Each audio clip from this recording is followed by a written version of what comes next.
প্রিয় শিক্ষার্থীরা, অনলাইন ক্লাসে তোমাদের স্বাগতম। তোমরা নিশ্চয়ই সবাই ভালো আছো এবং সুস্থ আছো। যে যেখানে অবস্থান করো না, সবাই সুন্দর জীবনযাপন করছো। আমি আমাকে সবাই চিনো। আমি তোমাদের আগ্রবাদ বালিকা বিদ্যালয়ে একজন সহকারী শিক্ষক সুপর্ণা চৌধুরী। আমি আজকে তোমাদের ক্লাস 8-এর একটি ক্লাস নিয়ে তোমাদের সামনে উপস্থিত হয়েছি। 8-এর হিন্দু ধর্ম ও নৈতিক শিক্ষা নিয়ে তোমাদের সাথে আলোচনা করব। যেহেতু আমরা কি করছি, বাসায় এখন অবস্থান করছি, নিশ্চয়ই তোমরা বাইরে তেমন ঘোরাফেরা করছো না, তবুও তোমাদের জন্য একটা ছোট্ট রিকোয়েস্ট থাকবে, তোমরা একটু যেখানে যাও না কেন সামাজিক দূরত্ব বজায় রেখে কি করবে, সবাই চলাফেরা করবে। যেহেতু আমাদের সামনে একটি স্কুল খুলে দেওয়ার সম্ভাবনা আছে, দেখা যাক আমাদের নোটিশে কি দিচ্ছে। সেই অনুপাতে যদি স্কুল খুলে দেয়, যদি বলে যে অনলাইন ক্লাস চালু রাখতে হবে, তাহলে অবশ্যই আমাদেরকে অনলাইন ক্লাস চালু রাখতে হবে। আমি আজকে তোমাদের ক্লাস 7-এর সাথে আমার ক্লাস ছিল না, তোমাদের তুন্না টিচার অবশ্যই তোমাদের সাথে ক্লাস নিয়েছে। আমি তোমাদের ক্লাসে আজকে নতুন, সেজন্য তোমাদেরকে সবাই এই ক্লাসে স্বাগতম। চলো আমরা আজকে তোমাদের প্রথম অধ্যায়ে হিন্দু ধর্মের স্বরূপ নিয়ে আলোচনা করব।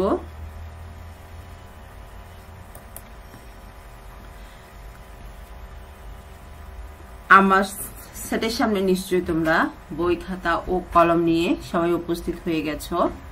সেজন্য তোমাদেরকে আরেকটি ছোট্ট আবেদন, তোমরা সবাই কি করবে, বইটা নিয়ে তোমাদের সামনে বসবে এবং সাথে একটা পেন্সিল নাও, পাশে একটা খাতা নাও। চলো আমরা মূল পাঠে বেরিয়ে যাচ্ছি। আজকে আমি তোমাদের সাথে প্রথম অধ্যায়ের হিন্দু ধর্মের স্বরূপ নিয়ে আলোচনা করব। দেখো কত বিচিত্র আমাদের প্রকৃতি ও পরিবেশ। উপরে অনন্ত আকাশ, নিচে জীবকুল, নদ নদী, পাহাড় পর্বত। আমাদের কিন্তু আমরা যদি একটু বেশি না, আধা ঘন্টা যদি প্রতিদিন একটু ধর্মের জন্য মনোযোগ দিই, অবশ্যই আমরা কি করব, সেই আমাদের কাঙ্ক্ষিত লক্ষ্যে পৌঁছাতে পারবো। আমরা আমাদের পাশে যেহেতু আমরা জেএসসি পরীক্ষার্থী, প্রথম থেকে আমাদের সেই অনুযায়ী কি করবে, একটু প্রিপারেশন নিতে হবে। দেখো আমাদের পৃথিবী অফুরন্ত প্রাকৃতিক সম্পদ ও কি বৈচিত্র্যে ভরপুর, যেমন ঋতুচক্রের আবর্তন, দিন রাত্রির পালাবদল, গ্রহণাপুঞ্জের আপন কক্ষপথে নিয়মতান্ত্রিকভাবে আবর্তিত হওয়া প্রভৃতি। আমরা যে পড়াটা পড়ছি, নিশ্চয়ই আমরা সবাই জানি আমরা কি আমাদের পরিবেশটা খুব সুন্দর। যেদিকে তাকাই না কেন আমরা চারিদিকে আমাদের কি সবুজ সবকিছু দেখতে পাই। সেজন্য বলেছে এই সবকিছু কার সৃষ্টি, ঈশ্বরের সৃষ্টি।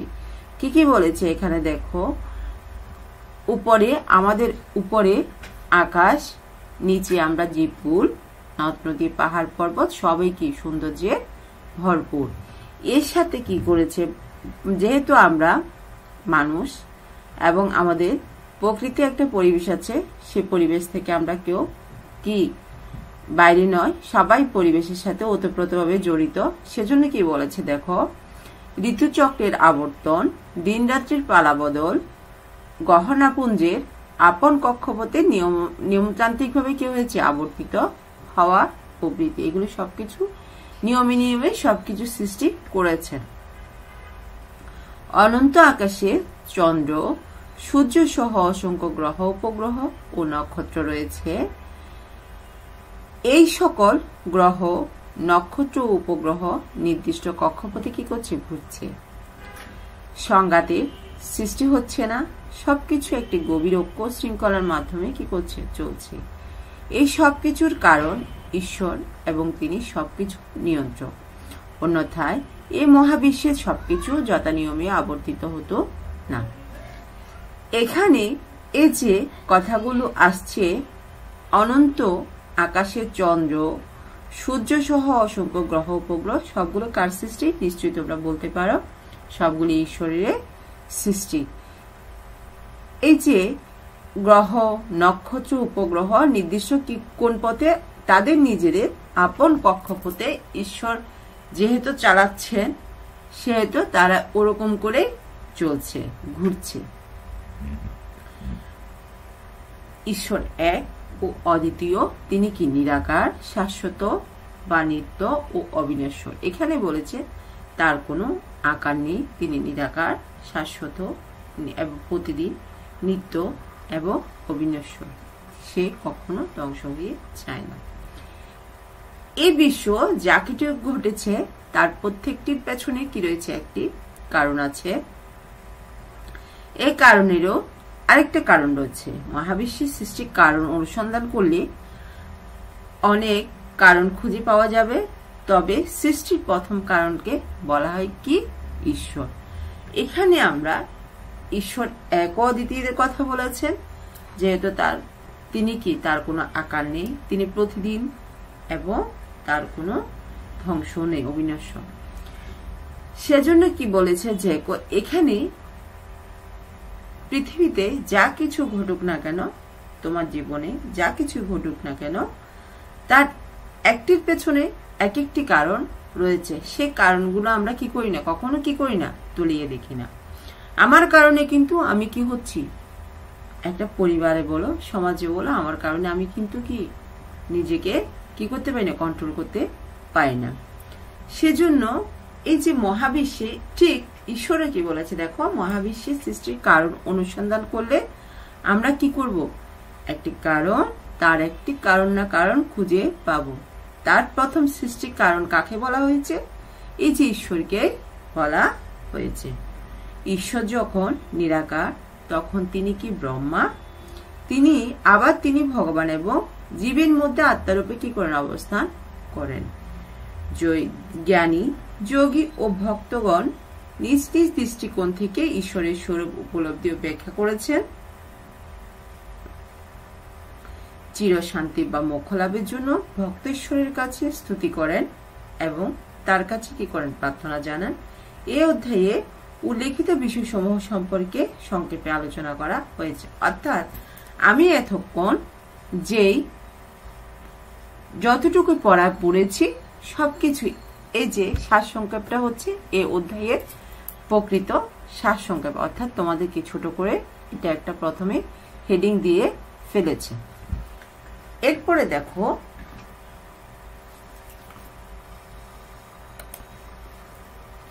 এই অধ্যায় শেষে আমরা এর মাঝখান থেকে শুধু আমি কিন্তু আজকে পুরো চ্যাপ্টার নিয়ে তোমাদের সাথে আলোচনা করব না, জাস্ট দুইটা পয়েন্ট নিয়ে তোমাদের সাথে আলোচনা করছি। দেখো এই অধ্যায় শেষে ঈশ্বর এক ও অদ্বিতীয় এই ধারণাটি ব্যাখ্যা করতে পারবে তোমরা। তারপরে কি বলেছে? ব্রহ্মা, ঈশ্বর, ভগবান এই ধারণা সমূহ ব্যাখ্যা করতে তোমরা পারবে। ঈশ্বরের আত্মারূপে অবস্থান ও স্বরূপ ব্যাখ্যা করতে তোমরা অবশ্যই পারবে।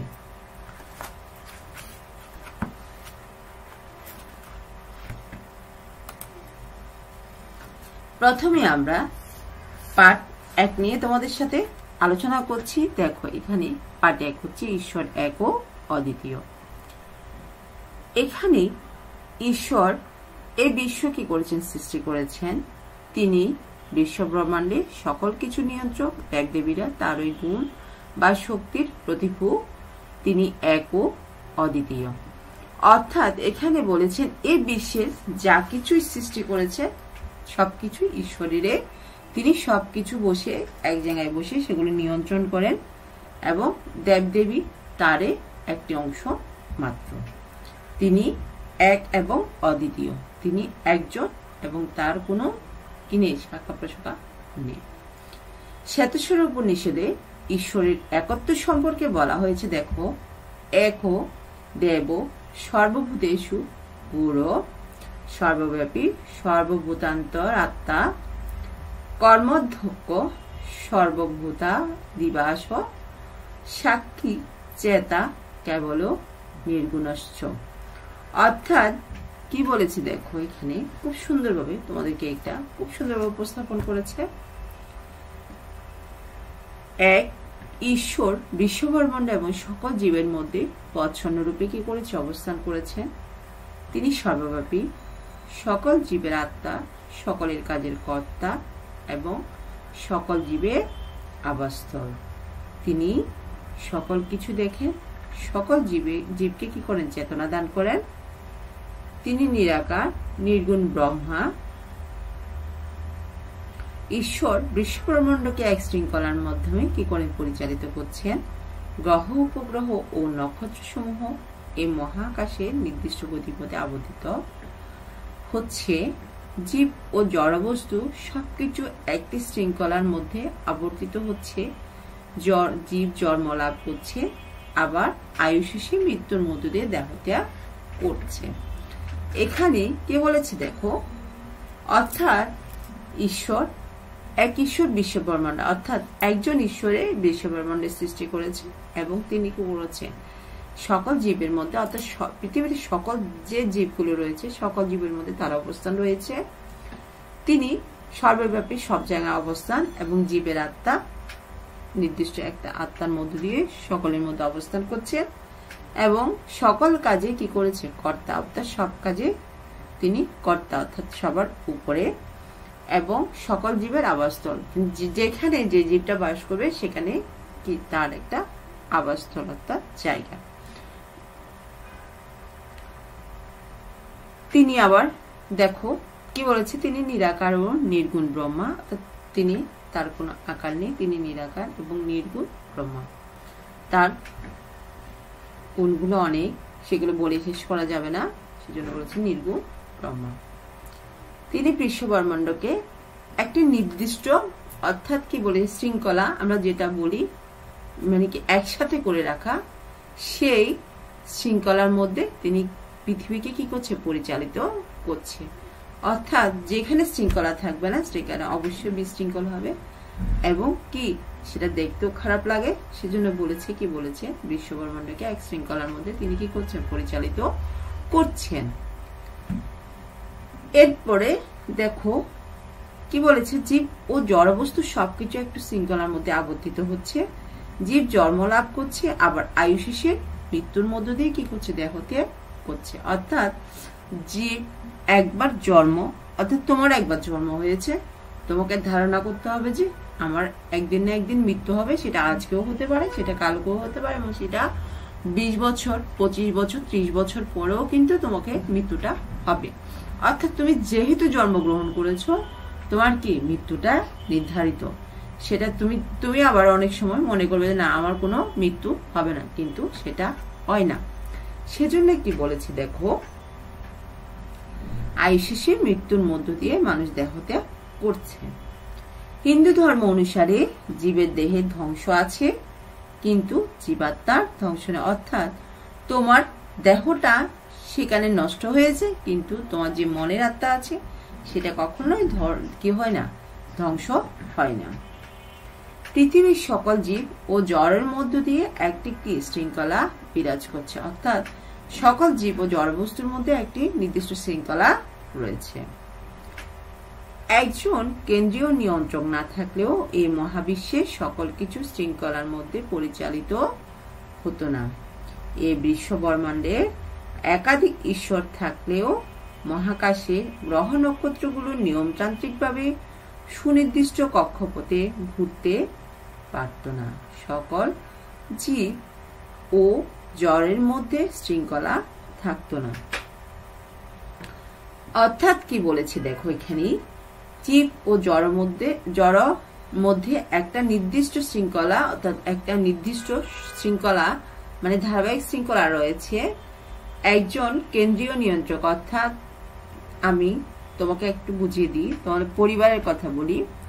তোমাদের পরিবারে মা অথবা বাবা সবসময় কি হয়, তার আগে থাকে দাদু বা ঠাম্মা, যাই হোক না কেন, তারা যদি তোমাদেরকে সঠিকভাবে পরিচালনা করে, তাহলে তোমাদের কি হবে, পরিবারটা অনেক সুন্দর হবে এবং একটা শৃঙ্খলার মধ্যে কি করবে থাকবে, একজন কেন্দ্রীয় অর্থাৎ ভালো নিয়ন্ত্রক থাকবে। সেজন্য কি এই যে নিয়ন্ত্রক যদি একটু কি হয়, গোলমেলা হয়, তাহলে পরিবারটা কি হয়, যে সুন্দর হয় না। সেজন্য কি বলেছে দেখো, এই যে বিশ্বের এই বিশ্বব্রহ্মাণ্ডে একাধিক ঈশ্বর থাকলেও মহাকাশে গ্রহ নক্ষত্রগুলো নিয়মতান্ত্রিকভাবে সুনির্দিষ্ট কক্ষপথে ঘুরতে পারত না। সকল জীব জড়ের মধ্যে শৃঙ্খলা থাকতো না। ধ্যান ধারণা ও মানুষের অভিজ্ঞতা থেকে ঈশ্বরের অস্তিত্ব প্রমাণ করা যায়। ঈশ্বর কি নিরাকার, তাকে চোখে দেখা যায় না, কিন্তু তার সৃষ্টির মাধ্যমে তাকে কি করা হয়, অনুভব করা যায়। যেমন বিদ্যুৎ চোখে দেখা যায় না, কিন্তু তার কাজের মাধ্যমে তাকে অনুভব করা যায়।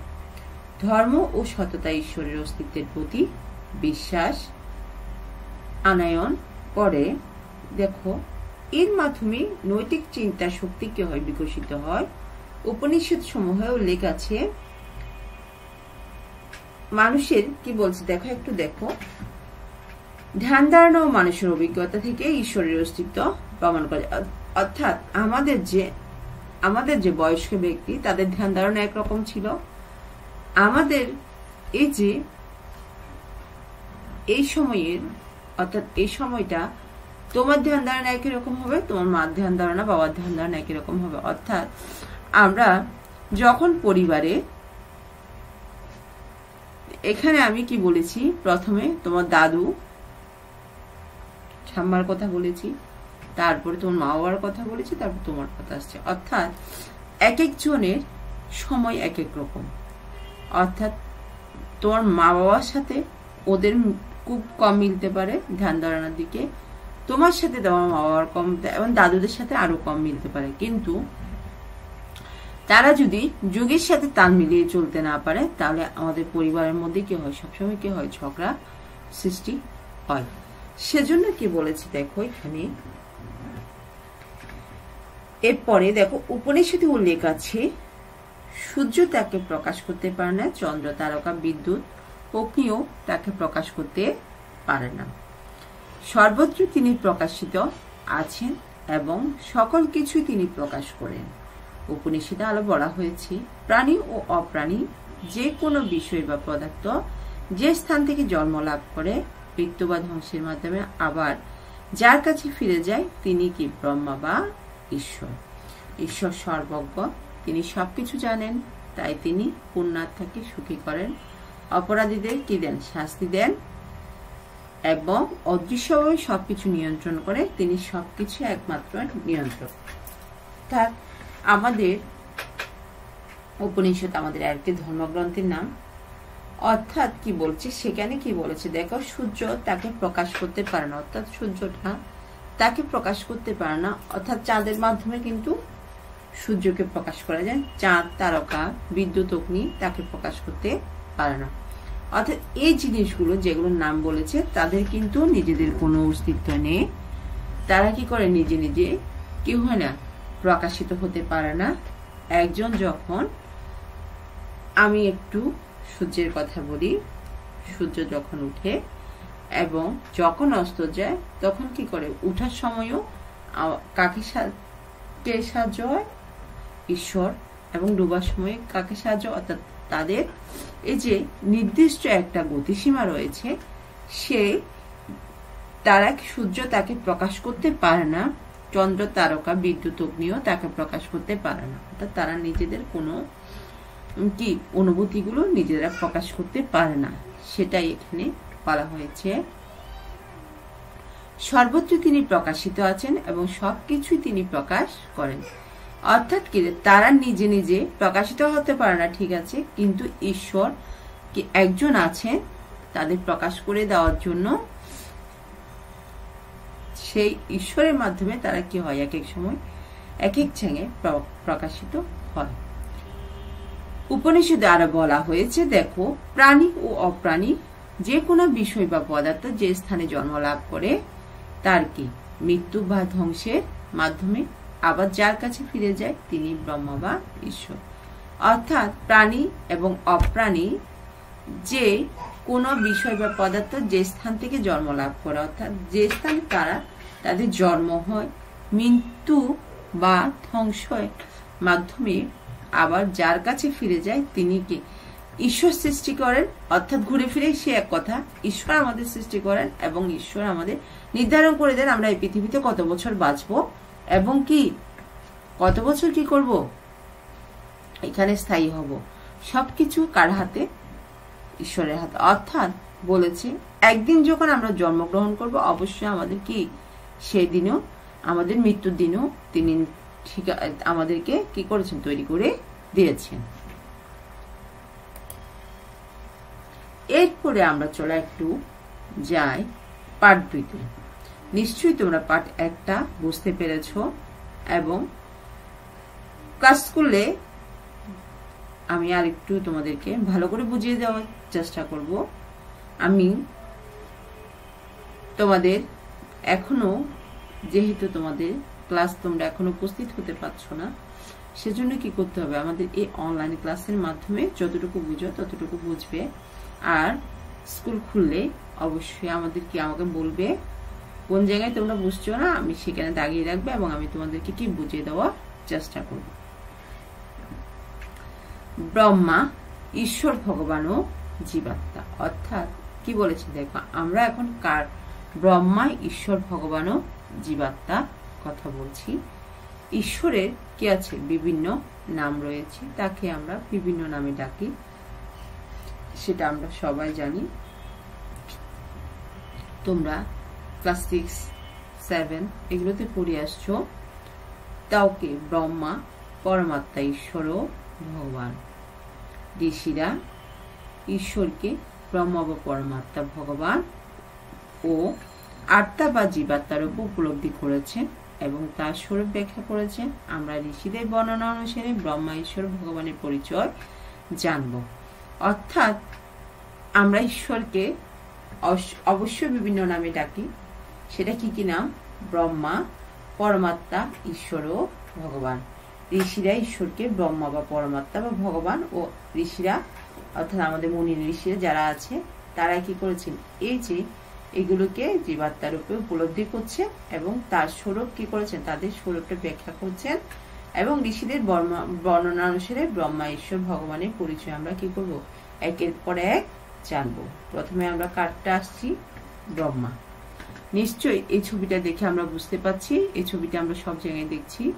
এই যে ব্রহ্মার ছবি, একটা প্রতীক ছবি দেখো, ও হচ্ছে আমাদের সবারই কি উপরে। অর্থাৎ আমরা কোনো কাজ করতে যাই না কেন, শুভ কাজ বা কোনো একটা যে কাজটা করি না কেন, আমরা কি প্রথমে ওম দিয়ে শুরু করি। চলো আমরা ব্রহ্মা সম্পর্কে তোমার সাথে আলোচনা করি।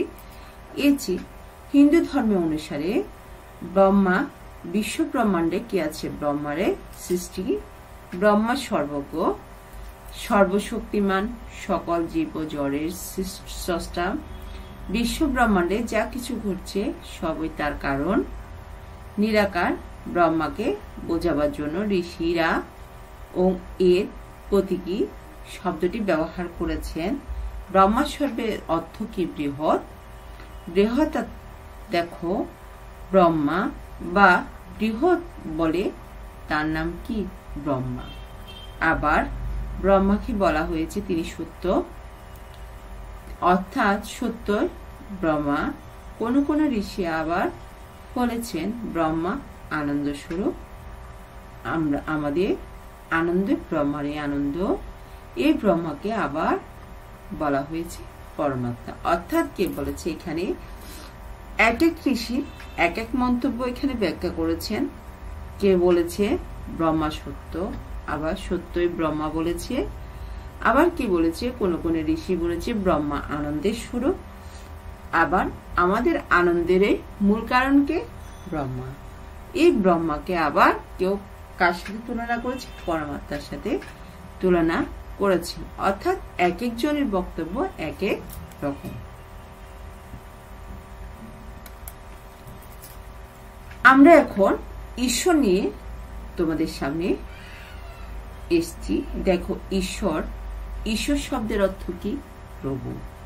তিনি সকল জীবের সকল কাজের প্রবুদ্ধকারী। ব্রহ্মা যখন জীবের উপর প্রভুত্ব করেন এবং জীবগুলো সকল কাজ পরিচালনা ও নিয়ন্ত্রণ করেন, তখন থেকে ঈশ্বর বলা হয়। নিরাকার ঈশ্বর তার নিজের ইচ্ছে অনুসারে নিজের আনন্দের জন্য নিজেকে নানা রূপে প্রকাশ করেন। এখানে দেখো কি বলেছে, ঈশ্বর শব্দের অর্থ প্রভু। আমরা সবাই জানি ঈশ্বর শব্দের অর্থটা কি? প্রভু। তিনি সকল জীবের কাজে প্রভুত্বকারী, অর্থাৎ তিনি সকল জীবের উপরে অর্থাৎ প্রভুত্বকারী। ব্রহ্মা যখন জীবের উপর প্রভুত্ব করেন, অর্থাৎ তিনি যখন জীবের মধ্যে তার নিজের অধিকারটা সেখানে প্রয়োগ করেন, কি বলেছে, জীবগুলির সকল কাজ পরিচালনা ও নিয়ন্ত্রণ করে, তাকে তখন কি বলা হচ্ছে? ঈশ্বর বলা হয়। আর নিরাকার যখন নিজের ইচ্ছে অনুসারে নিজের আনন্দের জন্য নিজেকে নানাভাবে প্রকাশ করেন, তখন সেটা কি হয়? নিরাকার এই যে ঈশ্বর তার নিজের ইচ্ছে অনুসারে নিজের আনন্দের জন্য আবার নিজেকে তিনি নানাভাবে সব জায়গায় কি করেন? প্রকাশ করেন। ঈশ্বর অবতার। তিনি যখন দুষ্টের দমন করেন, দেখো এই ঈশ্বরকে আবার কিভাবে বোঝাচ্ছে? ঈশ্বর অবতার, অর্থাৎ যে অবতরণ করে নিচে নেমে আসে, আমরা এক কথা তাকে কি বলি? অবতার বলি। তিনি যখন দুষ্টের দমন করেন, ন্যায় নীতি ও শৃঙ্খলা প্রতিষ্ঠার জন্য পৃথিবীতে নেমে আসেন, তখন তাকে কি বলে? অবতার। সেরকম কার কার নাম এখানে উল্লেখ করা হয়েছে? দেখো, মৎস্য, কূর্ম, বরাহ, বামন ও রাম প্রভৃতি।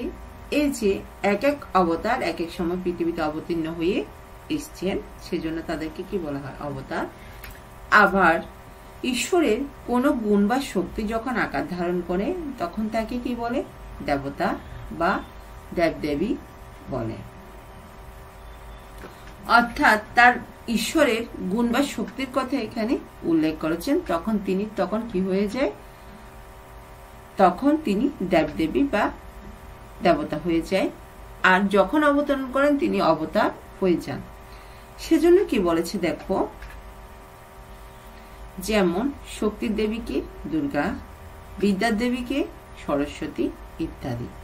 ঈশ্বর এক, বিভিন্ন অবতার ও দেবদেবীর এক ঈশ্বরের ভিন্ন বিভিন্ন শক্তির প্রকাশ, সবই এক ঈশ্বরের কি? লীলা।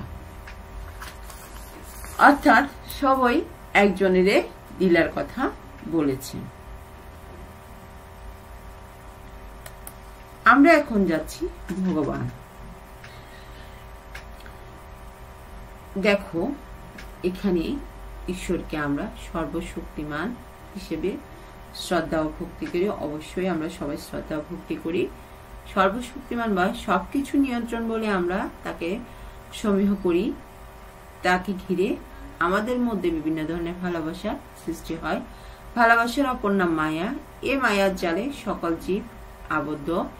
আমাদের কোনো কিছুর অভাব ঘটলে বা আমরা গুরুতর সমস্যার সম্মুখীন হলে ঈশ্বর আমাদের কাছে এসে উপস্থিত হন।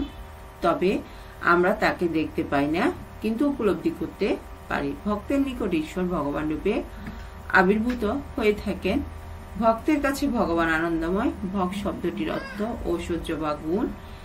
ঈশ্বরের 6টি গুণ ঐশ্বর্য, বীর্য, যশ, শ্রী, জ্ঞান ও বৈরাগ্য। এই 6টি ভোগ বা ঐশ্বর্য আছে বলে ঈশ্বরকে ভগবান বলা হয়। ভগবান ভক্তের ডাকে কি করেন? সাড়া দেন ও লীলা করেন। সুতরাং ঈশ্বর যখন ভক্তদের কৃপা করেন, তখন তাদের কি করেন? তাদের দুঃখ দূর করে তাদের মঙ্গল করেন, তখন তাকে কি বলা হয়? ভগবান বলা হয়। অর্থাৎ এখানে কি বলেছে দেখো, এই যে ভগবানের সব গুণ রয়েছে, তাকে আমরা কি করি? সবসময় শ্রদ্ধা ও ভক্তি করি। তিনি সবকিছু নিয়ন্ত্রণ করতে, এই বিশ্ব ব্রহ্মাণ্ডের সবকিছু তিনি নিয়ন্ত্রণ করেন এবং বিভিন্ন ধরনের তিনি কি করেন? ভালোবাসা দিয়ে মানুষকে সৃষ্টি করেছে। এবং তার কি আছে? তার নিজের 6টি গুণ রয়েছে। সেটা কি? ঐশ্বর্য, বীর্য, যশ, শ্রী, জ্ঞান ও বৈরাগ্য। এই 6টি ভোগ বা ঐশ্বর্য আছে বলে ঈশ্বরকে কি বলা হয়? ভগবান বলা হয়। অর্থাৎ তিনি ভক্তের ডাকে কি করেন? সাড়া দেন এবং তিনি সবসময় ভক্তরা যদি তাকে ডাকেন তিনি সবসময় তাদের ডাকে সাড়া দেন এবং তাদের সাথে কি করেন নানা রকম ছল ধরে পৃথিবীতে তাদের সামনে হাজির হন। সেজন্য কি করে বলে যে লীলা করেন। ঈশ্বর যখন ভক্তদের কি করছেন কৃপা করেন তখন কি হয় তাদের দুঃখ দূর করে তাদের মঙ্গল করেন এবং তখন তাকে আমরা কি করি ভগবান বলে থাকি। এই যে আমরা ভগবান নিয়ে তোমাদের সাথে আলোচনা করলাম, এখন আমরা ঈশ্বরকে কি নামে ডাকি? জীবাত্মা। দেখো আত্মা বা পরমাত্মা যখন জীবের মধ্যে অবস্থান করেন তখন তাকে বলা হয় কি জীবাত্মা। জীবাত্মা রূপে তিনি মানুষ, পশু পাখি, কীট পতঙ্গ সবকিছুর মধ্যে অবস্থান করেন। তাই ঈশ্বর ভক্ত যারা তারা সব জীবকে সমান দৃষ্টিতে দেখেন, কারো প্রতি হিংসা করেন না, কারণ জীবের প্রতি হিংসা করলে ঈশ্বরকে কি করে হিংসা করা হয়। অর্থাৎ এই যে ঈশ্বরকে এখন জীবাত্মার সাথে তুলনা করেছেন, এই জীবাত্মাটা কি অর্থাৎ আত্মা পরমাত্মা যখন জীবের মধ্যে অবস্থান করেন তখন কি হয়ে যায় জীবাত্মা হয়ে যায়। জীবাত্মা রূপে তিনি কার মধ্যে অবস্থান করেন? আমাদের মানুষ, আমাদের মধ্যে পশু পাখির মধ্যে, কীট পতঙ্গ, এই যে নানা রকম পিঁপড়া, তারপরে কি পিঁপড়া, মৌমাছি, এগুলো হচ্ছে কি কীট পতঙ্গ, সেগুলোর মধ্যে সবকিছুর মধ্যে কি করেন তার অবস্থান করেন। ঈশ্বর ভক্ত যারা তারা সব দৃষ্টিতে জীবকে কি করেন সমানভাবে দেখেন। এই যে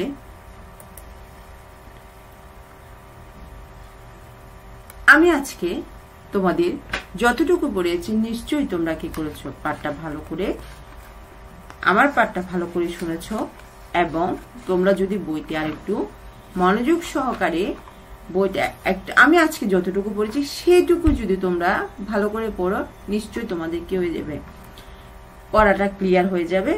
এবং এই যে ছোট ছোট এখানে কতগুলো ওয়ার্ড রয়েছে সেগুলো কি করতে হবে আমাদের 1 নাম্বার প্রশ্ন এবং বহু নির্বাচনী প্রশ্নের জন্য আমাদের 2 বই দরকার। সেজন্য কি করবে তোমরা যখন পড়বে তার নিচে একটু পেন্সিল দিয়ে ছোট করে আন্ডারলাইন করে দিবে। আমাদের এই জিনিসটা আমরা যেহেতু মোটামুটি একটা কি 13 বা 14 বছরে অবস্থান করছি, সেজন্য কি করতে হবে আমাদের একটু নিজেদের পড়াটা নিজেদের কি করতে হবে কন্ট্রোল করতে হবে এবং আমরা পড়বো। আমাদের সবসময় মনে রাখতে হবে লেখাপড়ায় আমাদের কি সবচেয়ে বড় জিনিস। আমরা যেহেতু ছাত্র সেজন্য আমরা কি করবো সবসময় লেখাপড়াই গুলো করবো এবং আমরা কখনোই বিপদে যাব না। আমরা এখনো পর্যন্ত কি ঘরের বাইরে থেকে তেমন একটা বের হতে পারছি না। আমরা একটু সুস্থ জীবন যাপনের জন্য আমাদের কি করতে হবে আমাদের এই যে আমাদের টিভি আছে, বিভিন্ন প্রোগ্রাম আছে, সেগুলো আমরা দেখব। আমরা ঘরের যে বসে আছি সেটাও না, কিন্তু আমরা কি এদিক সেদিক যাচ্ছি, বিভিন্ন অনুষ্ঠানে অংশগ্রহণ করছি, শুধু স্কুলটাই আমাদের বন্ধ। কিন্তু এই যে আমাদের স্কুল বন্ধ মানে কি আমরা লেখাপড়া থেকে কিন্তু এখন দূরে নাই। এই যে আমাদের অনলাইন ক্লাসগুলো চলছে, তোমরা নিয়মিত ক্লাসগুলো দেখবে এবং কি স্কুল না খোলা পর্যন্ত অবশ্যই তোমাদের অনলাইন ক্লাস থাকবে, চালু থাকবে এবং সবাই সুন্দর এবং নিরাপদে থাকবে। একজনের সাথে একজন কি ধাক্কাধাক্কি করে কোনোখানে যাবে না, কোনোখানে অবস্থান করবে না। যখন যাবে তখন একটু কি একজনের সাথে একজন সামাজিক দূরত্ব বজায় রেখে কি করবে তোমরা সবাই কি করবে চলবে। আর বাইক থেকে যখন আসবে তোমার ড্রেস চেঞ্জ করে হাত মুখ ধুয়ে একদম সুন্দর করে কি করে ফ্রেশ হয়ে নেবে। তোমাদের সবাইকে সুস্থ এবং সুন্দর জীবনের আশা ব্যক্ত করে আগামী ক্লাস দেখার আমন্ত্রণ জানিয়ে আমি আজকে ক্লাসটা কি করছি এ পর্যন্তই শেষ করছি। সবাই ভালো থাকো, সুস্থ থাকো। সবাইকে আবারও অনেক অনেক ধন্যবাদ।